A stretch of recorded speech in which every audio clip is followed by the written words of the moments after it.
Hi there, guys. I'm launching this new thread, and it's not going to be anything special, but more approach of my workflow from beginning to end on images.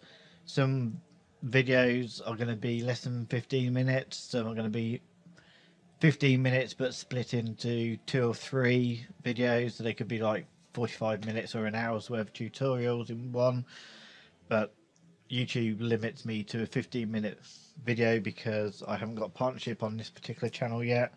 I have applied for it, but I also think it's best to learn in stages, and I'd rather go into detail on how I do the image from beginning to end while I'm trying to teach.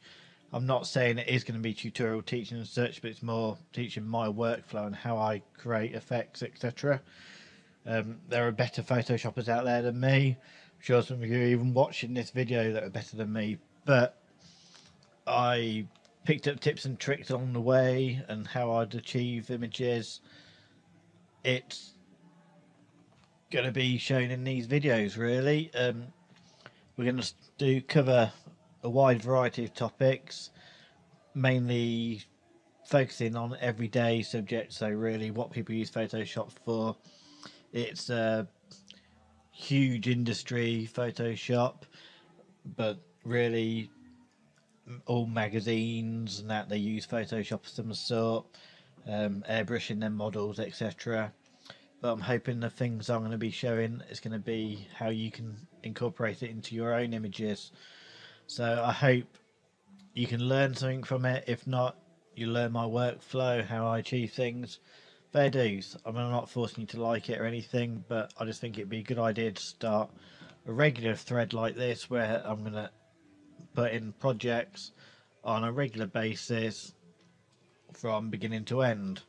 Okay, and first of all, let's start on with our first project. We've got this photo here. Warning now, this is going to be over 15 minutes.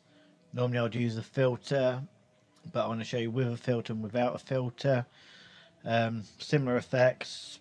Filter will produce a better effect, of course, but then this filter's $200 that I'll be using, and it makes life a lot simpler. But you can also achieve it just using Photoshop standard filters. So let's get going. First of all, what I'll duplicate the background or the original image just in case anything goes wrong, and then I'll start doing things like basic touch up. So start off with the exposure and levels are quite good in this image to begin with, so we don't need to worry about that. So create a new layer, and you'll see on the screen there's going to be shortcut keys come up, and that's what I'm just pressing on the keyboard at the time. Good to learn the shortcuts. I'll try and use the long way just so you can see what I'm doing. So on this one, on the layer I've done create a new layer, and then I've pressed Shift and F5, and I'm going to choose 50% grey. Click OK, and then I'll put this mode to overlay. Okay, and so it's done absolutely nothing to the image because it's a completely neutral colour. But when you come into the dodge and burn tools, it makes it a lot more effective, and it's non-destructive on the image. Okay, and so I'd suggest choosing a nice soft brush, work on the mid-tones first, and then just increase your exposure up to about 50%, and just where you can see it's so I've got the wrong tool here, I want the dodge tool. Just where you think it's a bit dark, then just lighten it up and try and balance out your image a bit more. And the great thing is, because you're doing it on a different layer, if it comes too strong you can just fade it, or if you just look at it straight away and think that's way too strong, you can just lower the opacity or the exposure, I suppose it's called in this method, increase your brush size, and just take away some of the shadows, and then just lighten up some of the image first, changing the exposure down to 10%, and just take away some of the harsher shadows. You don't want to do it too much because it's obviously gonna affect the whole image that way, and you don't want that. You see it's starting to bring the eyes out. So there, okay, so we've got that. That looks quite well balanced. So we can create a new layer. Press Shift and F5 again. Do it 50% grey. And this time select the burn tool. Set it to overlay. And then on this one, you're going to do pretty much the opposite where it's highlighted. And you want to bring it down, you just burn it out a bit. I'm just bringing out the eyes here. Framing them a bit better just on the eyebrows. And I've just noticed I've missed out something on the dodge tool. So I'm going to go to dodge tool. And just bring up some of these eyelids a bit. So they look a bit bruised in this case.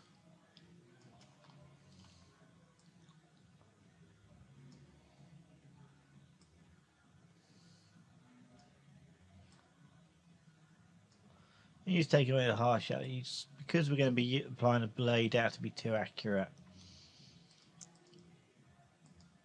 Okay, so that's pretty much done. So quick tip, if you use a burn tool for places like your hair, see where it's gone a bit grey here, just burn over it and just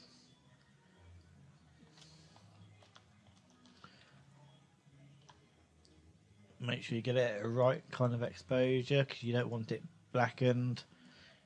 Yeah, again, it's one of those things you have to be too accurate because by the time you've applied some other effects to it, you won't notice it. But try and get it as even as possible. Okay, so that's the dodge and burn tool done.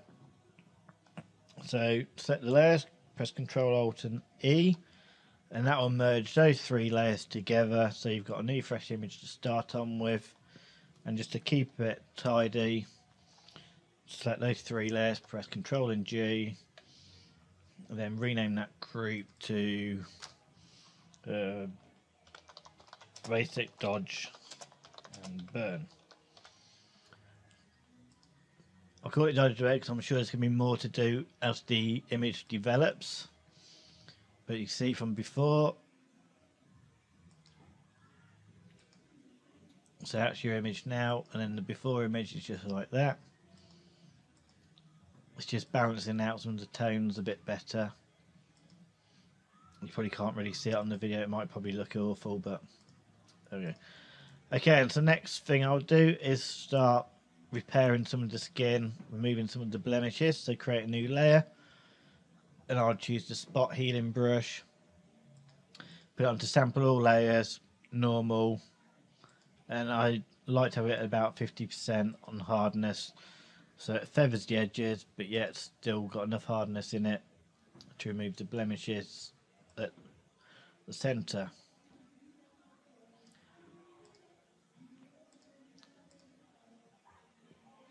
Okay. So there we go, we're just going to go around, remove the bigger blemishes because they're the ones that are going to show up through your blur, etc. Once you put the blur on, but yet also at the point you don't have to be too accurate. I mean, there's lots of different methods to doing it. You can use the clone tool, but I just think the spot healing tool brush, it's just one click, it's instant, and it works for me. And this is the whole idea of this video, it's going to be what works for me. I'm just going to take away some of the bigger spots around the eyes. You see the eyes look a bit weird at the moment, but that's perfectly okay. They look a bit gothic. Okay, so what we're going to do,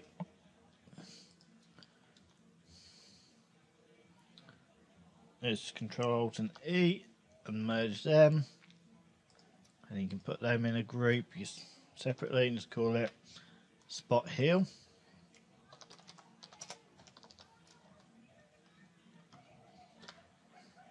And then I've still got the fresh image to work on as I'm going along. I'm going to do something a bit different here. I'm going to use a paintbrush. I'm having about 10% opacity. And I'm going to set the brush mode to lighten. Sample some of the skin colour around here. Use a soft brush, but quite large so it doesn't get obvious streaks, and just go around the eyes, just trying to remove some of the heavy bags that are there. Probably wouldn't have noticed them if I didn't point them out. Careful not to go onto the eyelashes or anything black, because that would lighten that up. And this brush is only affecting pixels that are currently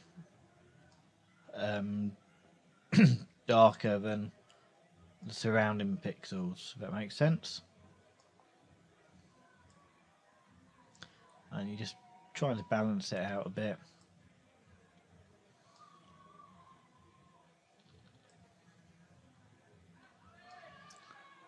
Okay, then once you've done that, I'm going to set the brush to darken. I'm going to sample up here, still using 10% opacity.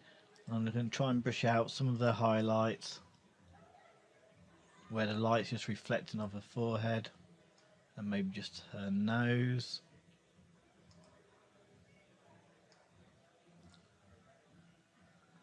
Taking away some of the highlights.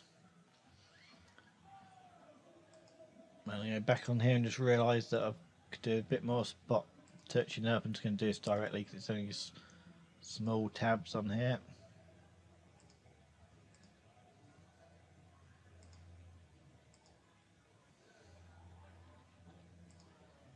You can see spot healing brush isn't getting it straight away, but get there in the end, and the rest will be done by blurring. Okay, so we do this. And same technique, Control Alt and E, merge it, and Control G, and I'm going to call this Airbrush, because that's technically what it is. At this point I'm just going to duplicate the background layer and bring one to the top, so that you can see as we're going along, before and after. Starting to balance it out a bit more. Hide that layer. Okay, this is where I'd use the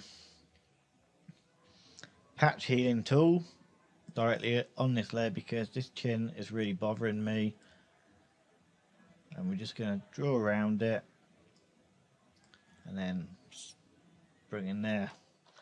Control and D, and there you go, that's that fixed. Should have done that first. And then this is where I'd use a filter. I'll use the Nik software, Colour Efex Pro, and bring up the Glamour Glow.